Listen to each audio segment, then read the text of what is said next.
आज हम एक नए फंडामेंटल कॉन्सेप्ट के बारे में बात करेंगे और उसका नाम है स्टॉक स्प्लिट। अब हम कोशिश करते हैं कि डिफाइन करें स्टॉक स्प्लिट क्या है। स्टॉक स्प्लिट का मतलब है अगर कंपनी के बाद एग्जिस्टिंग 10 शेयर्स हैं, वो स्टॉक स्प्लिट के बाद सिंपली स्प्लिट करने के बाद 10 शेयर्स को वो 100 शेयर्स कर देगी। इसको आप कॉमन लैंग्वेज में ऐसे समझें, फॉर एग्जांपल एक पिज़्ज़ा है। फॉर एग्जांपल हम किसी इंसान को अगर हम 2 स्लाइस पिज़्ज़ा दें और वही हम पिज़्ज़ा उससे वापस लेके उसी 2 स्लाइस को हम 4 स्लाइस कर दें, तो इसी को स्टॉक स्प्लिट कहते हैं। अब हम कोशिश करते हैं कि फंडामेंटली थोड़ा डिफाइन करेंगे स्टॉक स्प्लिट होता क्या है और स्टॉक स्प्लिट से फंडामेंटली क्या चेंजेस होते हैं कंपनी में और शेयर वैल्यू में। फॉर एग्जांपल जो स्टॉक स्प्लिट की वजह है, जो कंपनी की पार वैल्यू है, फॉर एग्जांपल अगर 10 रुपये है तो वो 5 रुपये हो सकती है, या इसका ये मतलब है कि वो चेंज हो जाएगी।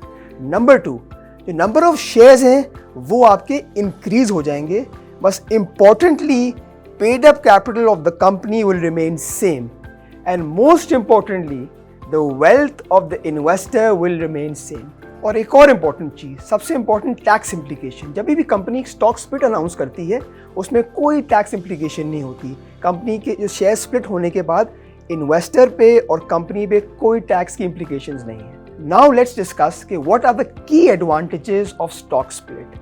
Number 1 is higher liquidity, and number 2 is better price discovery, number 3 is better affordability and accessibility। एक और एडवांटेज ये भी हो सकता है, फॉर एग्जांपल अगर कंपनी का शेयर 1000 रुपये का है और उसकी पेयर कंपनीज के स्टॉक्स की प्राइस तकरीबन 100 रुपये है, तो कंपेरेबल बेसिस से बहुत डिफरेंट लगता है कि एक शेयर 100 रुपये का है और एक शेयर 1000 रुपये का है। तो अगर कंपनी अनाउंस करती है स्टॉक स्प्लिट, तो इसकी वजह से जो शेयर 1000 रुपये का है वो 100 रुपये का हो सकता है। तो ये इन्वेस्टर के लिए कंपेयर करना आसान हो जाता है। अब नज़र डालते हैं कि Pakistan stock exchange in the last few years या पिछले 10 से 15 सालों में कितने स्टॉक स्प्लिट इशू हुए हैं।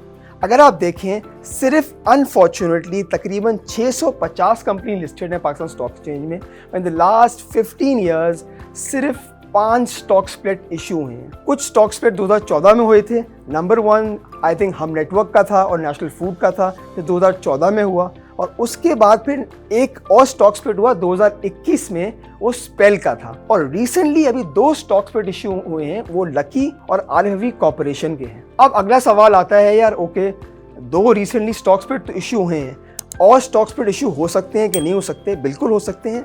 अगर मेरे जहन में कुछ नाम आते हैं स्टॉक स्प्लिट्स के, फॉर एग्जांपल जो मज़ीद आगे जाके कंपनी अनाउंस कर सकती हैं, वो फॉर एग्जांपल साजगार इंजीनियरिंग हो सकता है, वो एबिट हो सकता है, वो कॉलगेट हो सकता है, वो इंडस हो सकता है, एंड मैनी अदर्स।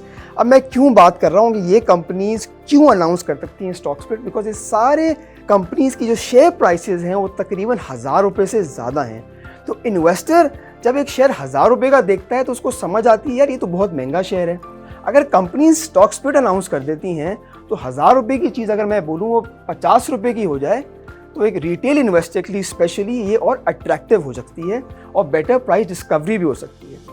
जो मैंने पहले बात करी कि की एडवांटेजेस में number 1 is better price discovery. अगर हम गौर करें, जो भी कंपनी ने स्टॉक स्प्लिट अनाउंस करा है उसमें डेफिनेटली प्राइस अप्रिशिएशन हुई है। फॉर एग्जांपल अगर आप देखें, Hum Network, National Foods, Lucky Cement, स्पेल एंड आरएफवी कॉर्पोरेशन, अनाउंसमेंट के बाद, स्टॉक स्प्लिट की अनाउंसमेंट के बाद सब स्टॉक्स ने एक डिसेंट रिटर्न दिया है जो इन्वेस्टर्स को बहुत अट्रैक्ट करता है। मगर सबसे इंपॉर्टेंट बात यह है कि डेफिनेटली प्राइस डिस्कवरी होती है, but in the short run wealth remain same, but in the longer term yes definitely wealth increase हो सकती है और बेटर प्राइस डिस्कवरी हो सकती है। अभी हाल ही में एससीसीपी और पाकिस्तान स्टॉक एक्सचेंज ने एक डिटेल गाइडलाइन इशू करी है फॉर स्टॉक स्प्लिट्स, जिसकी वजह से हमने देखा है कि अभी लकी सीमेंट और आरएफवी कॉर्पोरेशन ने स्टॉक स्प्लिट अनाउंस करा है और पाकिस्तान स्टॉक एक्सचेंज और एससीसीपी दोनों मिल के अवेयरनेस सेशंस क्रिएट कर रहे हैं ताकि ज़्यादा से ज़्यादा कंपनीज स्टॉक स्प्लिट अनाउंस करें। और उनका ये फोकस है कि डेफिनेटली जब भी कंपनी बोनस अनाउंस करती है तो उसकी टैक्स इम्प्लीकेशन बहुत ज़्यादा होती है, वेयर एज स्टॉक स्प्लिट की वजह से डिस्कवरी भी होती है प्राइस की, but there are no tax implications।